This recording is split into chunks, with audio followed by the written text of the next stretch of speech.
Ladies and gentlemen, the ceremony will begin momentarily. If you have not done so already, please take your seats. As a courtesy, please silence all cell phones and other electronic devices. Good morning, ladies and gentlemen. Welcome to the Medal of Honor induction ceremony in honor of Major Nicholas Dockery. The honoree was presented our nation's highest and most prestigious award for valor by the President of the United States, the Medal of Honor. This morning, he will formally be inducted into the Pentagon's most sacred place, the Hall of Heroes.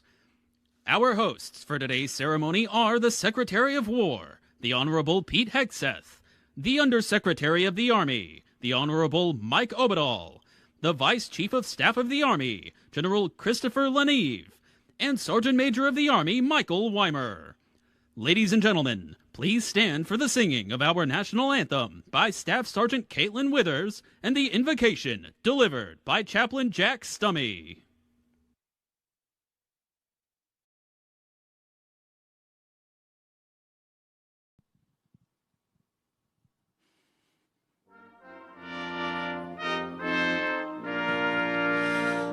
Oh, say, can you see by the dawn's early light what so proudly we hailed at the twilight's last gleaming, whose broad stripes and bright stars through the perilous fight o'er the ramparts we watched were so gallantly streaming, and the rockets' red glare, the bombs bursting in air, gave proof through the night that our flag was still there. Oh, say does that star-spangled banner yet wave o'er the land of the free and the home of the brave?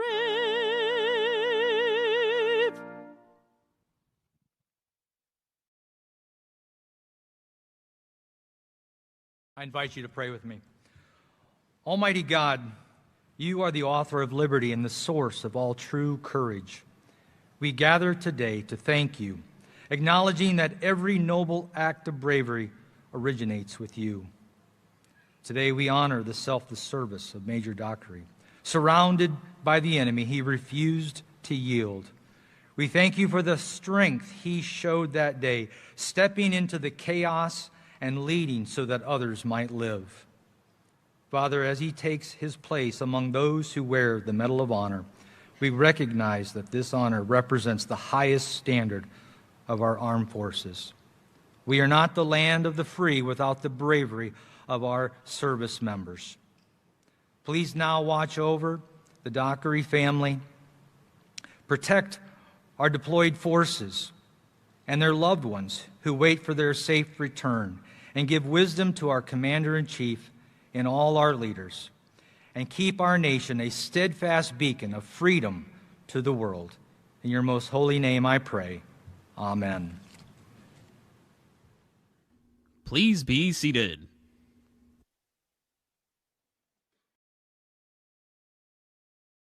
Ladies and gentlemen, the Vice Chief of Staff of the Army.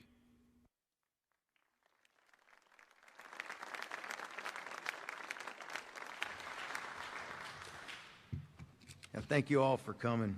So it's awesome to look out and see this crowd, to come here and support our great Army. So good morning, Secretary, Mrs. Hegseth, and Gwen. It's great to see you. You guys look great. General Kane, sir, General Nordhaus, Undersecretary Tata, Undersecretary Mrs. Obadal, Ms. Votel, Mr. Berea, Sergeant Major Garrissey, the whole entire team, Sergeant Major and Ms. Weimer, Army senior leaders, distinguished guests, thank you. Thank you from the bottom of my heart for coming today. Welcome to the Hall of Heroes induction ceremony for Major Nicholas Dockery, Medal of Honor recipient.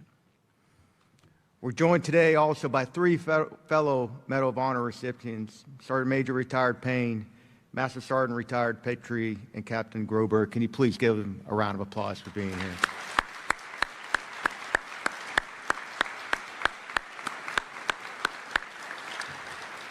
Gentlemen, thank you. Thank you for being here and just representing the incredible legacy of this award and the example you show for us all. As we begin, I'd like to start by acknowledging Nick's family, including his devoted partner Jennifer, his wonderful grandmother who has captured all of our hearts this week, even had the president stop in his place as he was walking by to talk to her.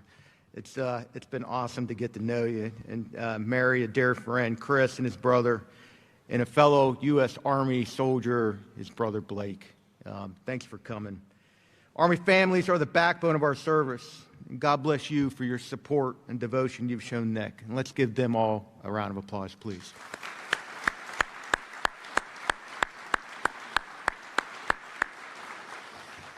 I'd like to also extend a special welcome to Nick's teammates, fellow members of Chosen Company 212 Infantry who were there on that fateful day. Gentlemen, will you please stand so we can honor you as well?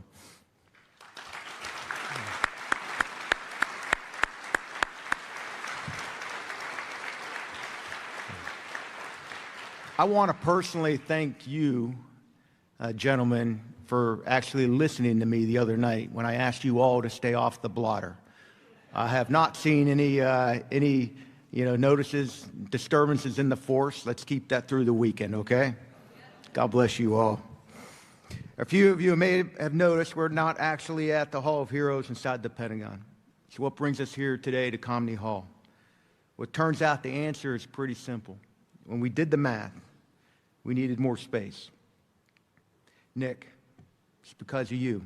There's a lot of people who want to celebrate you. You are incredibly well loved, and you're respected.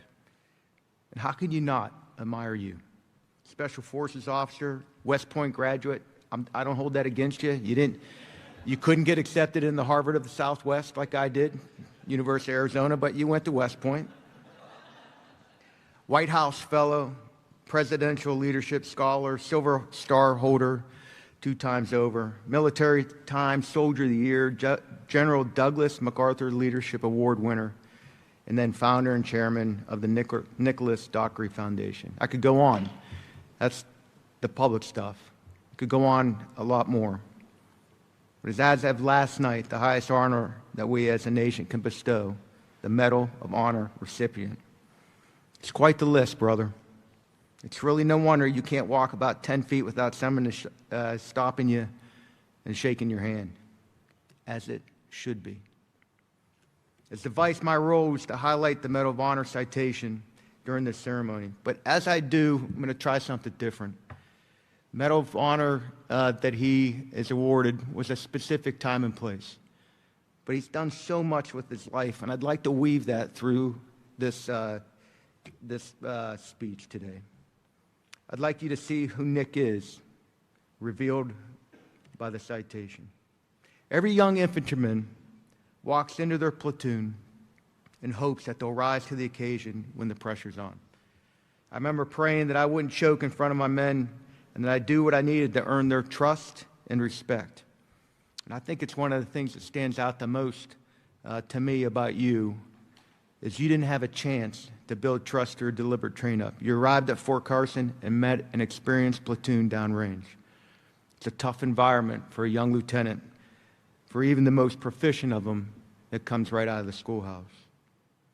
On October 2nd, 2012, Nick's platoon and Afghan partner units were conducting combat operation in Kapisa province in Afghanistan when they were ambushed by an estimated 150 Taliban fighters. Nick is courageous. Hearing that a U.S. soldier had been wounded, then Lieutenant Dockery fought his way to the soldiers who were taking cover in a building occupied by enemy fighters. Nick organized and led the force in clearing the building. When an enemy grenade landed nearby, he shoved a team member behind cover, preventing him from being killed or wounded by the resulting blast. Nick is courageous, not just because of what he did that day, but also because of the way he continued to honorably serve in the military, even through times of adversity. Nick is loyal. Although dazed and wounded himself, Nick went to the aid of the soldiers who were fully exposed to enemy fire. Eliminating the enemy fighters, Nick provided first aid. He used his own body to shield a wounded soldier from further injury, saving his life. Nick is loyal, not just to his soldiers that day, but to so many friends who now consider him like family. Just look around this room. Nick's relentless. Nick then moved to the roof of the compound, still under enemy fire, and marked his unit's position, signaling to friendly air support. As the last individual off the battlefield, he provided covering fire until the evacuation of all casualties was complete. Nick is relentless, not only in that moment, but also in his current position to improve mental health outcomes for individuals who experience trauma by way of his foundation. The actions that Nick took on October 2nd, 2012 earned him the Medal of Honor and the respect of our great nation. They'll forever be memorialized in the Hall of Heroes, and deservedly so. But beyond the list of accolades and the events that I did that day, I believe you are memorialized for actually who you are. Courageous, loyal, relentless. And I know that you are continuing to demonstrate that outside the walls of this hall throughout your foundation, Nick. We are damn proud to call you a U.S. Army soldier and now a Medal of Honor recipient. God bless you, Nick. God bless your family. This will defend.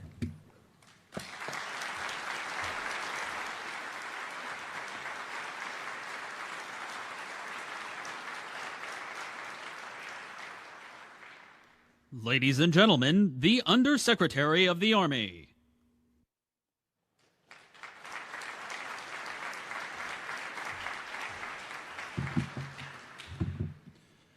Well, good morning and welcome, Mr. Secretary, Chairman, Vice, SMA, all our distinguished guests, our Medal of Honor recipients that are here. Nick, a fair warning. I have it on good authority that as you enter that society, they're going to lump a number of responsibilities on you as the new guy. Mary Jennifer Blake, Frederick Caroline, and most importantly, Major Nick Dockery. I'm privileged to be a part of this tradition, this induction into the Hall of Heroes. The Hall is, as the Vice said, it's a physical place in the Pentagon. Our reverence for its spirit and its legacy is not confined by its walls. Today, that reverence fills this venue that needed to be used because of the number of people here. It's a testament to the immense heroism of Nick and the respect and admiration for the man that we honor today. To appreciate the weight of the moment, we have to consider the origins of the medal. It was established in the crucible of the American Civil War in 1861. It was created with a singular, vital purpose: to recognize actions that go so far beyond the normal call of duty that they defy the basic instinct of self-preservation. It exists because a nation that is built on the ideas of freedom and liberty must, in turn, elevate and immortalize those who are willing to pay the ultimate sacrifice to defend it. The medal cannot be won. It is not a prize to be sought. It is earned in the darkest moments of human conflict. It's earned in the mud. It's earned in the dust and in the sheer chaos of combat. The only things that matter during that time are the mission and the soldiers to your left and right. When the chaos descends, our soldiers do not have the luxury to panic. They rely on an unyielding devotion to one another, and they embody the Army values: loyalty, duty, respect, selfless service, honor, integrity, and personal courage. These are the bedrock of our profession. But what animates these values? What compels a soldier to organize and lead multiple assaults, to provide aid while under fire, to take grave risks, to marshal air support, and to only leave once every soldier is safe. It is the actual manifestation of the warrior ethos. I will always place the mission first. I will never accept defeat. I will never quit, and I will never leave a fallen comrade. Nick, you have lived these values. Amidst the very worst of war, you responded with the very best of what it means to be an American soldier. The physical representation of that valor, the medal you wear around your neck, it's heavy, but not because of the metal by which it's forged, because of the immense legacy and responsibility from which it's forged, the legacy of those who earned it before you, many of whom didn't survive. And as a living recipient, you bear a unique responsibility. You become an ambassador for hundreds of thousands of men and women who have sacrificed everything for our freedom. You bear the medal not as a monument to a single day, but as a lifelong commitment to the values it represents. And not only does this honor represent your individual valor, but also the men you fought alongside. The shared sacrifice of Chosen Company, 2nd Battalion, 12th Infantry Regiment, and to the enduring spirit of the American soldier. No soldier bears this immense weight alone.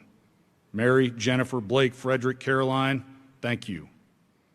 Your sacrifices, your unwavering support have been and always will be the silent force behind that man. The military family owes you a debt of gratitude that we cannot repay. Nick, your name now permanently resides in the Hall of Heroes. Long after we're gone, future generations of soldiers are going to walk the corridors in the Pentagon. They're going to see your name.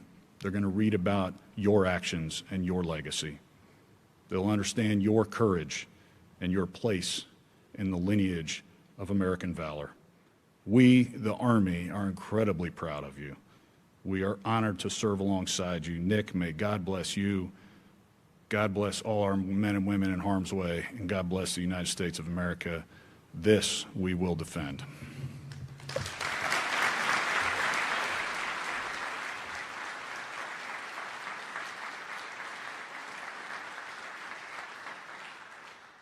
Ladies and gentlemen, the Secretary of War.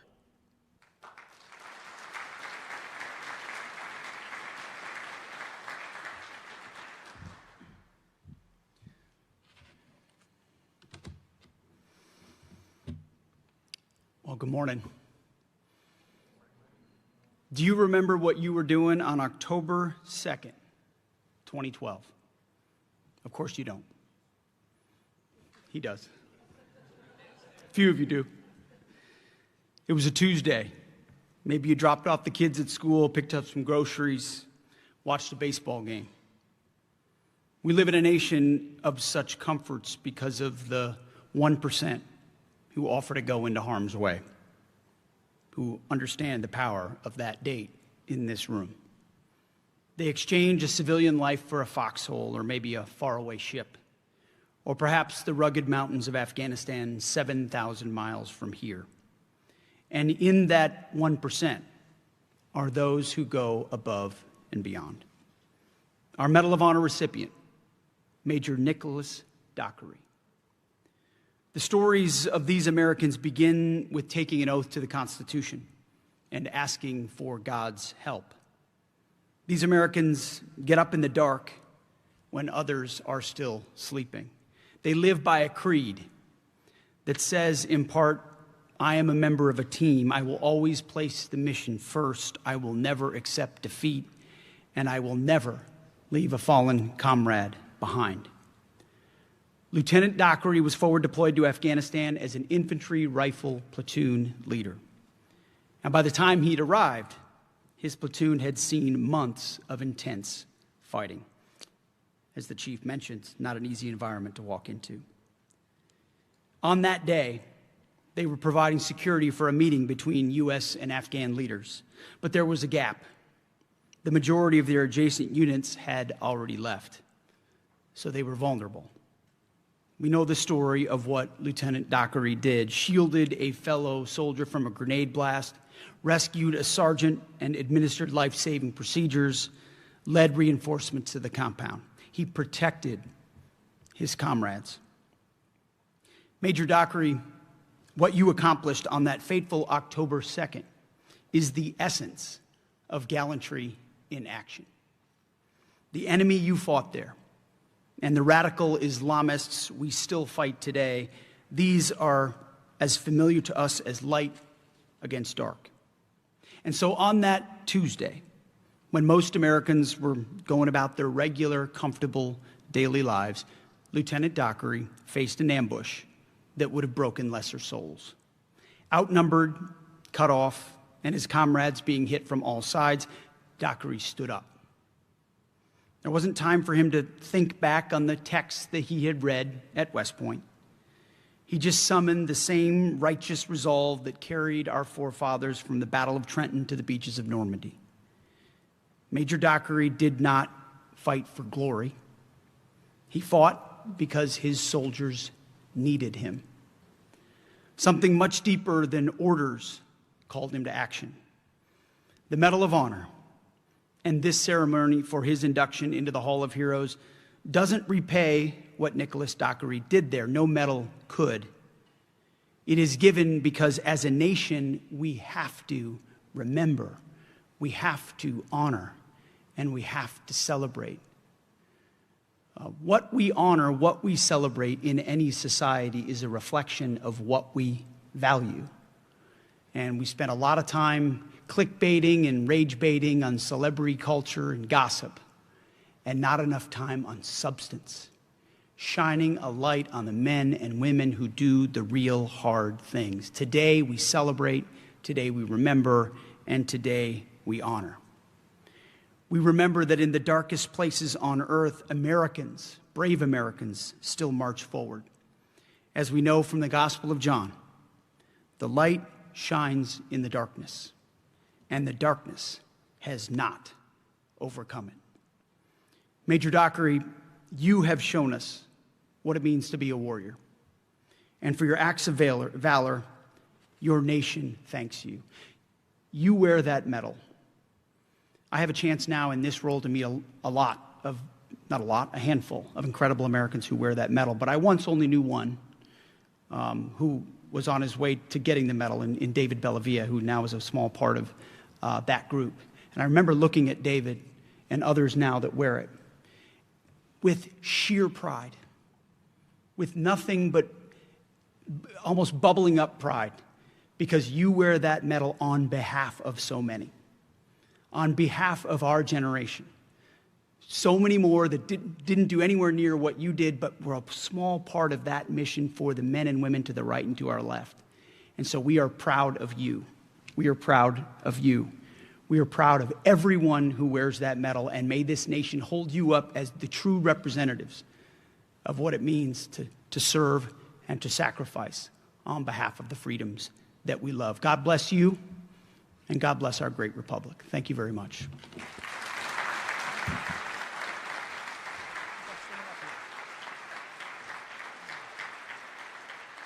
Undersecretary Obadal, General Laniv, Sergeant Major Weimer, and Major Dockery, please join Secretary Hegseth on stage for the induction ceremony.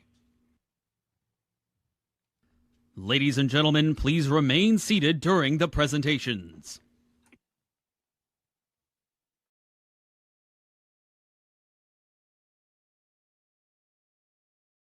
The President of the United States of America, authorized by Act of Congress, March 3, 1863, has awarded in the name of Congress the Medal of Honor to 2nd Lieutenant Nicholas Dockery, United States Army, for conspicuous gallantry and intrepidity at the risk of his life above and beyond the call of duty.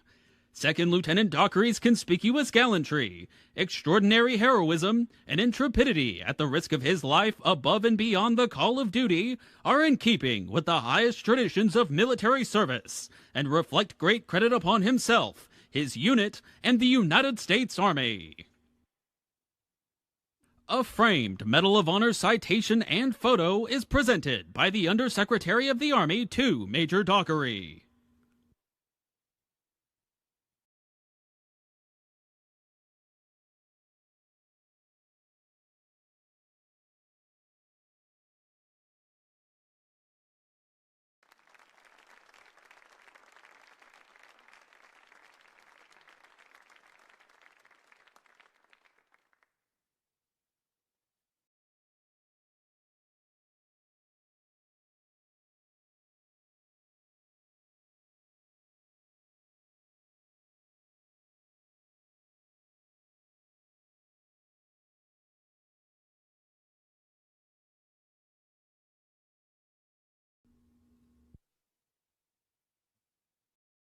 At this time, the Medal of Honor flag is presented by the Secretary of War.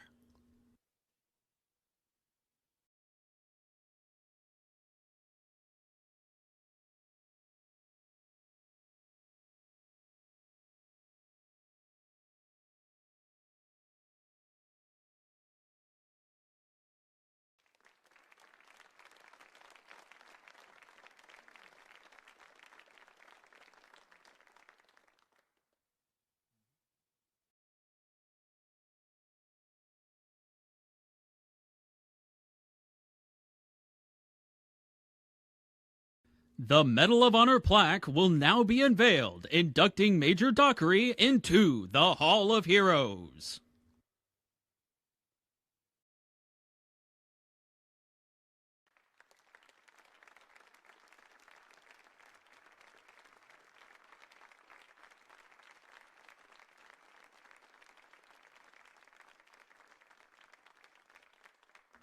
Thank you, Secretary Hegseth, Undersecretary Obadal, General Leneve, Sergeant Major Weimer, and Major Dockery.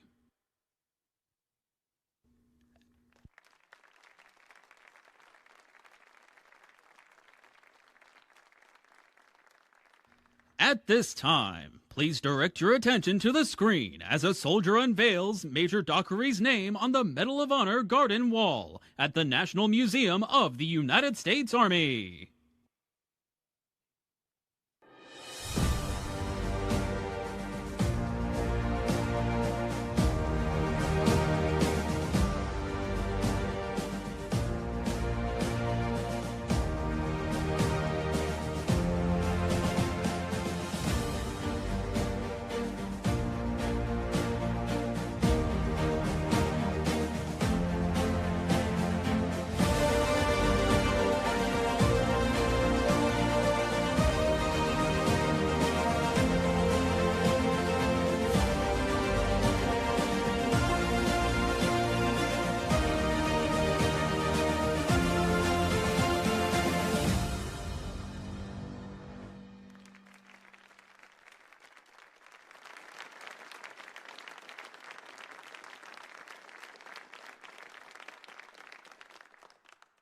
Ladies and gentlemen, Major Dockery.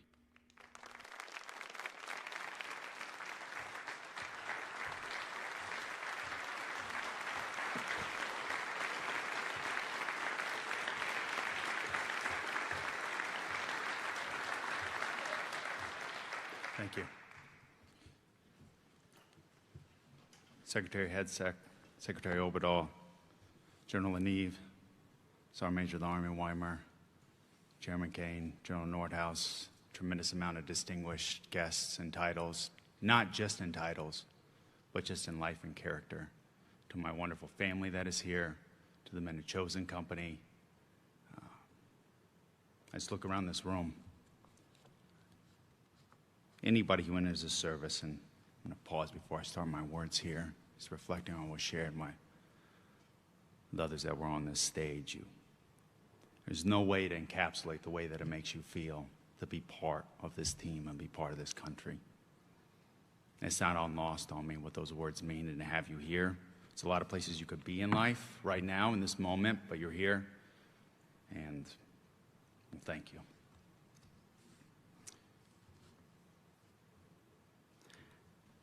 As a young boy, I spent a large part of my childhood in Kansas.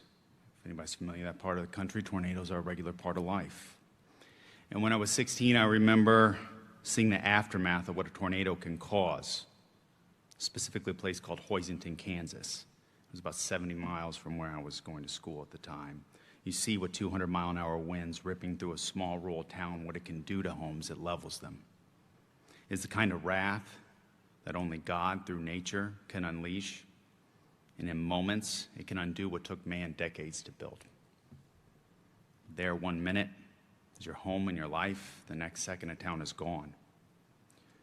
Myself, along with other students from my school, we volunteered to go out there and help. And when we arrived, I saw a movement of people from all over the state rushing in to help. I saw people of all ages helping those who had lost everything they had. They were picking through the rubble, trying to recover photographs or anything salvageable from a life where they had put down roots, where they had raised a family, where they had built a community.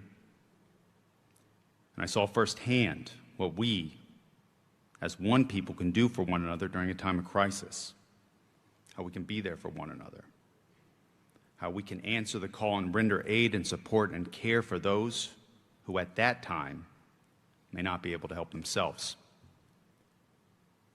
5 months later, early one morning in September, I shockingly watched as many as you in this room as 2 commercial airliners crashed into the New York skyline. There in my second period math class, we all huddled around the television, confused and afraid. We watched buildings crumble. Overnight, the unity of a nation rallying together felt like something that you could physically reach out and touch. The moments in life where I watched what others in this country can do for one another made me start to realize at that age why I love this country so much, and why, like many others from my generation, we felt obligatory to enlist. To me, it was moments like this that we are fighting for. This is what we fight for, those moments. 11 years later, again, early morning, this time in October, my infantry platoon secured the outer cordon of a district center in Tagad District, Kapisa Province, Afghanistan. The parts of the story that aren't highlighted are the parts that live with me the most, in addition to what's been shared. Several key leaders from our task force and their local Afghan counterparts, our local Afghan counterparts, concluded a meeting on security and stability for the district. And at the conclusion of that meeting, as I consolidated my element on the southern edge of the village, a barrage of machine gun fire and rock repellent grenades impacted on and around my vehicle, along with many members from my platoon and our Afghan counterparts. And while I still can't confidently articulate as to why my commanding officer directed our element to dismount in the midst of the heaviest of fighting and launch a counterattack to defeat the enemy, I did what was expected of me as a soldier or leader, and I executed that order. The terrain and buildings around us offered no sound line of approach on the enemy to overtake their position. The only avenue that offered any path to successfully closing the distance between us and the enemy was a line of assault directly through the engagement area. I saw a wall adjacent to the enemy's position, and I thought that was the only place where we could have a chance to regain the initiative, overwhelm the enemy with firepower, and force the enemy into retreat or surrender. I knew, along with every other infantryman on the ground, to include our Afghan counterparts, that that was the least preferred course of action. More plainly, an attack up the middle was ill-conceived, irresponsibly dangerous, and it allowed the enemy a disproportionate advantage that it offered us no cover. And I could not, in good faith, as a leader, delegate that task to another soldier to lead that assault while I sat from a distance and potentially watched as he would likely, and others, be killed or injured. In the moments that matter the most for leaders, we don't have time to overthink the risk. When we know what has to be done in that moment. I had learned this in Hoisington, Kansas. I had learned this watching what the people in New York City did in the aftermath of 9/11, and all across our country. I learned this lesson before. There are times for choosing and there are times for doing. Now, I was terrified from the very start of that ambush. And I vividly remember signaling for the support by fire to initiate the suppressive fire on the enemy as I began leading that assault. And I was convinced that I would be the first casualty. And the most terrifying part is, if I allowed that to become true, I knew somebody from my platoon would rush to my aid, and they too would become a casualty. But these are the hard decisions we require leaders to make in this country, in uniform and out.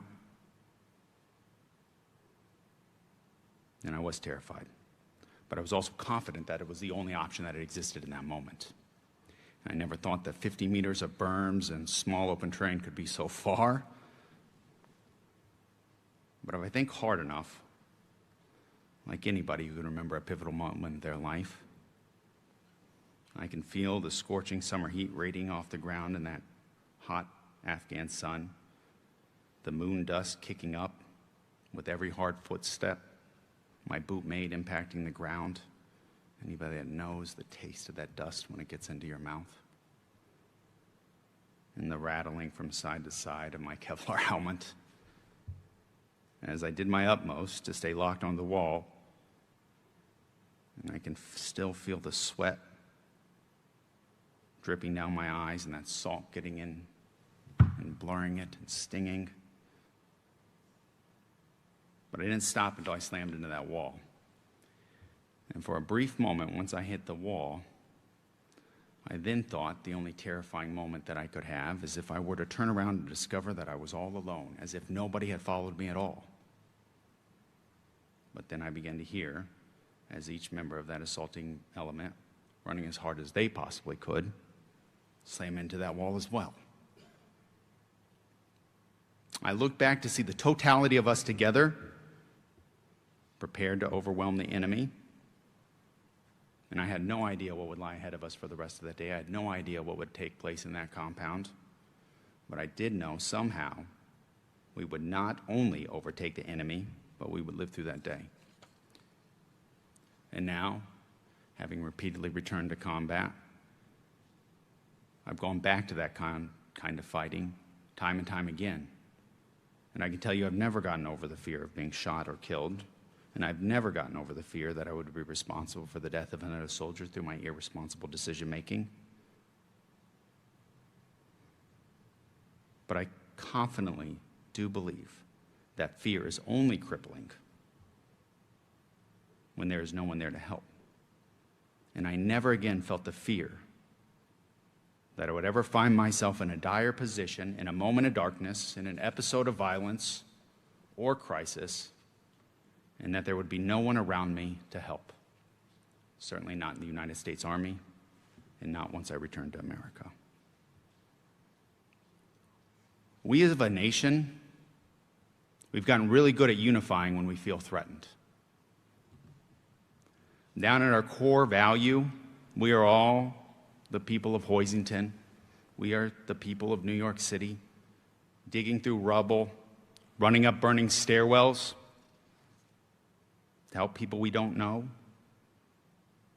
When the tornado actually hits, we are magnificent. When tragedy strikes, we know we won't be alone. We display acts of courage under fire that are near impossible to describe, and we find a way to be there for one another. But what troubles me the most is that on ordinary days, and the years in between tragedy and conflict, we seem to let the plot drift. It seems like we wait for the worst to happen before we are reminded what our true core values are. And we realize that we are on the same team, and we have an obligation to respect one another as fellow Americans. As of late, it feels like we're drifting towards something even more ominous. Americans treating fellow Americans like enemies, forgetting what Lincoln, standing on the Capitol steps not far from here, pleaded with his fellow Americans weeks before the onset of the first and only time we truly split, reminding them and us that we are friends, we are not enemies. And again, we have an obligation to maintain the bonds of affection to one another. Most days, I see opinions dismissed, people publicly criticized and dehumanized for caring about their country. And all too often now, in a way that ought to frighten us all, violence has become a reasonable alternative to respectable debate. You and I, many of us, we have seen where the road ends. And we've spent much of our lives in places where violence is the preferred solution. And I believe many of you can agree, and I believe this to my core, it is not the place that any of us would choose to be on purpose. Famously, as the story goes, a woman asked Benjamin Franklin as he was leaving the Constitutional Convention in Philadelphia if we had a republic or a monarchy. And he replied, "A republic if you can keep it." We don't like to admit this. Why would we? But our country did break. It broke once, when we decided that conversation was no longer the preferred course of action. You and I know and believe that time and time again we have demonstrated how strong we are united together, and how we feel when we help one another, respect one another, and think of ourselves as Americans first and by choice, rather than embrace this rhetoric of division that has been pushed upon us. Our history is full of people who loved this country, that continue to love this country. This room is a manifestation of that love. I'm one of those people. Even at the times of my life when I could not love myself or allow others to love me, I never once questioned my love for this country. Our nation is filled with great moments of unity. Every day there are moments of respect and compassion shared between one another. But collective unity cannot be limited to the moments in our darkest hours. It cannot be reserved solely for times of crisis. I love my country. And if we all remember this, the best of America is yet to come. Thank you. God bless the United States Army, and God bless the United States of America, and God bless all of you. Thank you.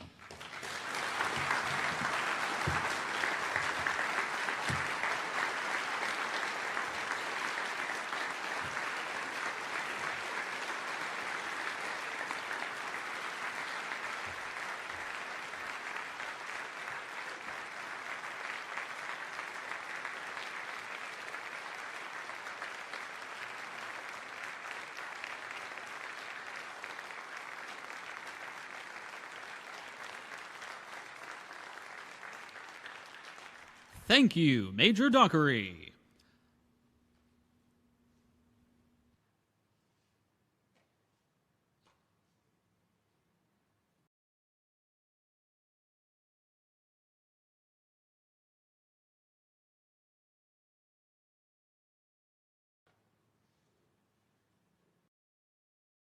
Ladies and gentlemen, please remain standing and join in the singing of the Army Song. The words to the Army Song can be found in your program.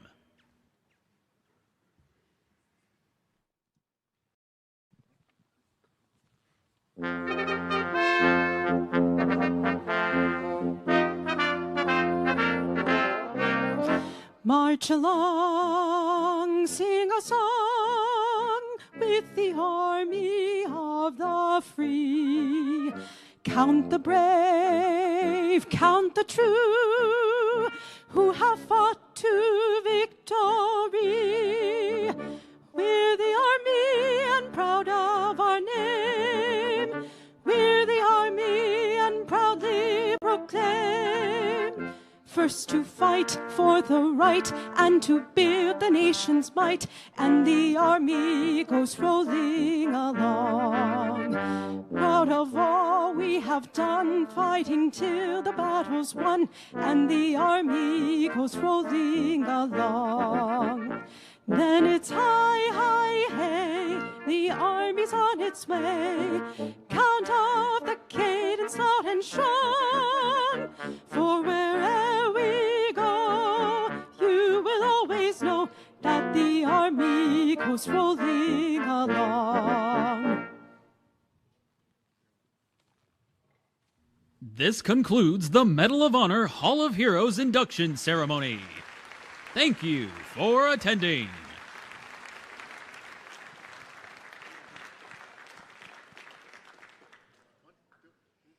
Ladies and gentlemen, please join in congratulating Major Dockery in the receiving line in front of the stage. Thank you.